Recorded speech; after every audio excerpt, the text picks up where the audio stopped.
This story is about a woman named Katherine Knight, who is also known as the Butcher of Aberdeen. It was a quiet February morning in Aberdeen, a sleepy mining town tucked into New South Wales, Australia. The sun hadn't risen yet. The streets were still, birds just beginning their morning call.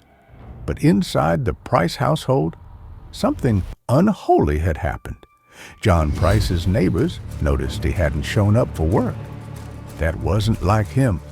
A man of habit, Pricey never missed a shift. Concerned, his employer sent someone to check. The front door was locked, no answer. But through the window, there was something deeply wrong.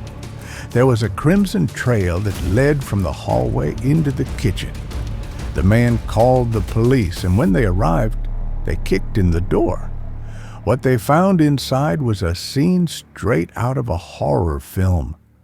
Only that this wasn't fiction. This was real. On the floor of the living room, they discovered the lifeless, mutilated body of John Price. He was stabbed 37 times in a rage-filled frenzy. Blood soaked nearly every inch of the carpet. It was splattered across the walls and was pooled beneath every piece of furniture, but that wasn't the worst of it. What they found in the kitchen was even more disturbing. There, something hung from a meat hook. It was human skin, expertly removed in one horrifying, unbroken piece, all the way from the face to the toes. John Price had been completely flayed. His skin was strung up like a grotesque curtain in the middle of the kitchen, swaying gently in the warm Australian air, while his head, it was boiling in a pot on the stove. Looking around, there were 2 plates on the kitchen table, neatly arranged with meat, potatoes, pumpkin, squash, and gravy. The police noticed name cards next to the dishes. They were the names of John Price's and Katherine Knight's children. After killing John and mutilating his entire body, she had cooked her partner's flesh for dinner and set the table as if waiting for a family dinner. They also found a blood-soaked note nearby. It entailed a barely legible rant accusing Price of domestic abuse. Investigators later confirmed it was fabricated. Pure delusion.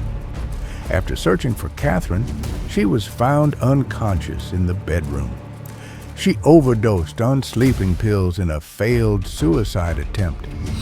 She'd killed Price the night before, likely after sex, by stabbing him dozens of times while still in bed. After which, she dragged him through the house, proceeded to skin him, behead him, and then prepared him for dinner like one would do with livestock.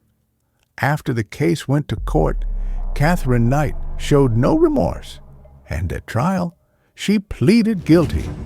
It was like, in her mind, she had done nothing wrong to John. The judge, however, refused to release the crime scene photos to the public, calling them the most horrifying evidence ever presented in an Australian courtroom. As a result, she was sentenced to life in prison with no chance of ever getting out on parole. This made Katherine Knight the first woman in Australian history to receive life with no parole. To this day, Katherine Knight sits behind bars. As life progressed, the room where John Price was murdered has since been destroyed. No one wanted to live there. No one could forget what had happened inside those walls. Because even in the darkest corners of true crime, this case stands out. Not for the number of victims, but for the sheer brutality, the calculated depravity, and the chilling calm with which a woman murdered, butchered, and then turned a man, her husband nonetheless, into a family meal.